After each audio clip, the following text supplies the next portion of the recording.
I've never heard of a bus shelter library, and I'm a big fan of libraries. So I'm going to start us off by going straight over to find out what's going on with this bus shelter library. And I'm going to ask Lisa Brennan. Lisa, what's been your role in this bus shelter library? Well, my parents live in the Vale, and I was visiting them, and they've actually done it in a village that they live in. And I thought it was a brilliant idea. It was being used. So I spoke to one of the other volunteers from the COVID-19 Nottage Wards group. She was interested in helping me set it up. So I put out a post about any with donations of books or anything. So that's how it started off. Then myself and a few volunteers, Zoe from the Swan and other people were pressure washing it out and cleaning it. Then Christine from Brushstrokes Paint Shop in Porthcawl offered to donate the paint so we could paint the bus shelter because it hadn't been touched for years. So we had a few people painting it. There was a Dan and Anthony, and then another gentleman, John. So it was all painted. Then somebody else offered to make some bunting for it to go up in there as well, so it was looking good. And then where the notice board had been painted and it was all completely white, I thought that's going to be a target for graffiti. And then I'd seen all the West Park artwork outside the school. I thought, what a great idea as a local hub school for them to do some artwork on the bus notice board as well. So it's looking really good. It's been used so much. Obviously, we spent quite a lot of time there, and Zoe's been outside the pub doing maintenance on the pub and everything.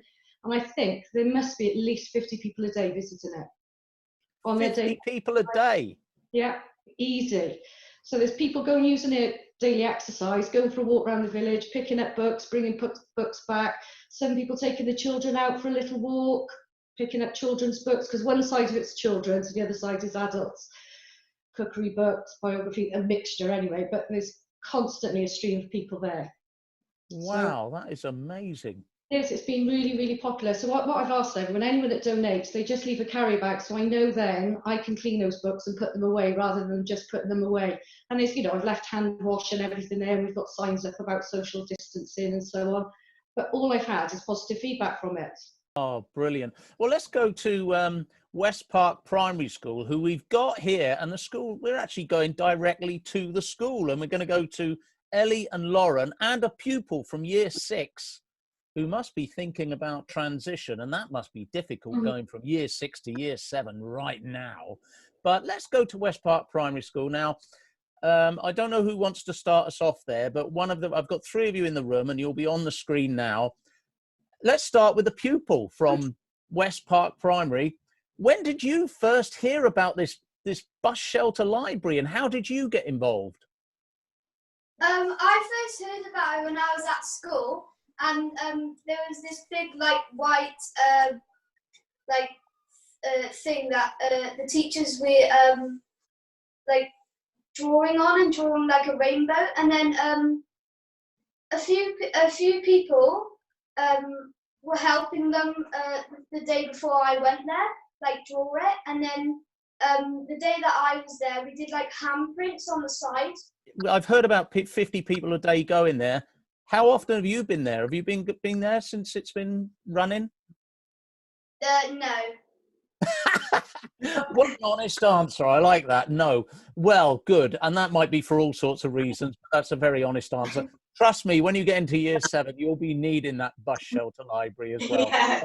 Not that you didn't in year 6. Let's come to Mr. Newman, who's also from the school, but I believe you're not in the school, Mr. Newman, are you? Or are you? Not today, but I am sort of going in on a rota. The staff are going in on a rota to sort of facilitate. Okay. What did the school tell us from the school's perspective? Getting involved. We've obviously heard from your pupil there.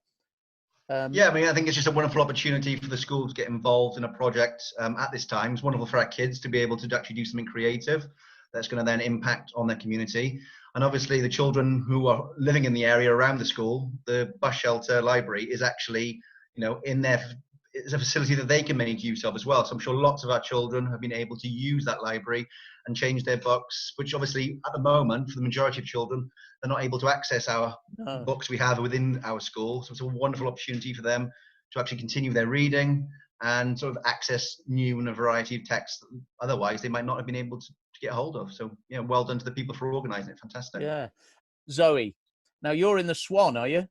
Yeah, yes. Now so we got the pub involved, got the school involved, we got the community services. What about the pub? Tell us about that. Well, Lisa and I are friends, and she mentioned that she wanted to set up the temporary library following seeing it in her mum's hometown. And then obviously we needed electric to be able to hook up the jet washer. So we use electric outside the pub, so we've got outside points. And I've been doing quite a bit of work outside the pub, decorating, painting. And a few of my regulars who have been quite bored were helping painting the outside of the pub. And they've got kindly volunteered as well to go over and paint the bus shelter with Lisa, obviously social distancing. So it gave them sort of something to do as well, which was lovely. And we see so many people going past the pub because it's literally around the corner from the bus stop. And all we hear are really positive comments, you know, especially the elderly who don't really get to see a lot of people. And it's not too far for them to come if they live in the village, you know. And also young children. There's a lot of young children coming there with their parents as well, which is nice. And where do you see it going? Because I can see when the pubs are back open and the schools are open fully, etc., etc., it'd be kind of, I can kind of see me coming to Porthcawl and having a quiet pint in the bus shelter with a book on my lap. Can you see a time when, you know, these things can all be combined and still going in the summer months? Say we're talking about next summer, for example. I think it'd be lovely if it could continue. I mean, obviously, it's very difficult when everybody's back in work on a full-time basis because a lot of people are furloughed now. So a lot of people can, you know, maintain the bus stop, whereas, you know, you're going to need perhaps a few more volunteers to help maintain it and to look after it. Because, you know, in fairness to Lisa, she's there every day, quite a few times during the day. You know, she's back and forth constantly. They're cleaning the books and taking them in and, you know, asking for more donations or asking people not to send any more donations in. So it just depends on, you know, people's availability, I think. But it would be lovely to keep it. It's a real community feel. From this, we've done a few stories of various things. We've had Spider-Man running around Garoo Valley, etc. And he's doing when, you know, kids are inviting him to their birthday and he stands outside and dances for, you know, there's all sorts of things like that going on. But this one, it truly is all the community, isn't it? We're talking about education, we're talking about a pub, we're talking about community services. What a fantastic. Let's just come back to the pupil in West Park Primary School. Just tell me now, just give me one, you will go and see this bus shelter library now before too long, won't you? You're going to go and have a look now after doing this interview, aren't you? Yeah. Yeah, that's all I wanted. What a fantastic story.